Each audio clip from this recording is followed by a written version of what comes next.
ஈரோடு மாவட்டம் கோபிச்செட்டிப்பாளையம் அருகே கொட்டி தீர்த்த கனமழையால் கசிவு நீர் ஓடையில் வெள்ளப்பெருக்கு ஏற்பட்டு சாலையில் பாய்ந்தோடக்கூடிய தண்ணீரால் பொதுமக்கள் பெரும் சிரமத்திற்கு ஆளாகியுள்ளனர். இது பற்றிய கூடுதல் தகவல்களை எமது செய்தியாளர் துரைசாமி விவரிக்க கேட்போம். துரைசாமி, தற்பொழுது சாலையில் பெருக்கெடுத்து ஓடக்கூடிய தண்ணீரை அகற்றுவதற்கு எடுக்கப்பட்டிருக்கக்கூடிய நடவடிக்கைகள் என்ன, விவரிங்க. ஈரோடு மாவட்டம் கோபிச்செட்டிப்பாளையம் அதன் சுற்றுவட்டார பகுதியில் நேற்று இரவு மின்னலுடன் கூடிய கனமழை இரவு முழுவதும் கொட்டி தீர்த்தது. இதனால் கோபிச்செட்டிப்பாளையம் அதன் சுற்றுவட்டார பகுதிகளில் உள்ள தடுப்பு அணைகள், கசிவு நீர் ஓடைகள் என வெள்ளம் பெருக்கெடுத்து ஓடியது.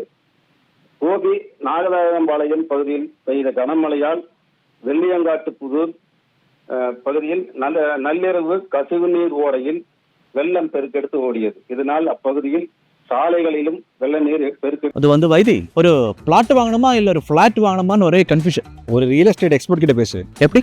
பாஸ்வாலா பி தி பாஸ் ஓடியது.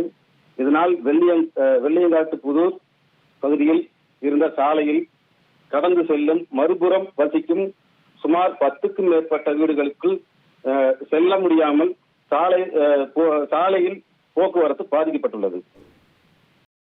பெருக்கெடுத்து ஓடக்கூடிய தண்ணீரால் சாலையே ஆறு போல காட்சியளிக்கக்கூடியதை பார்க்க முடிகிறது. உடனடியாக அந்த பகுதி வாசிகளுக்கு ஒரு நிரந்தர நடவடிக்கை எடுக்க வேண்டும் என்பதே கோரிக்கையாக இருக்கிறது. விவரங்களை வழங்கி வைக்க நன்றி துரைசாமி.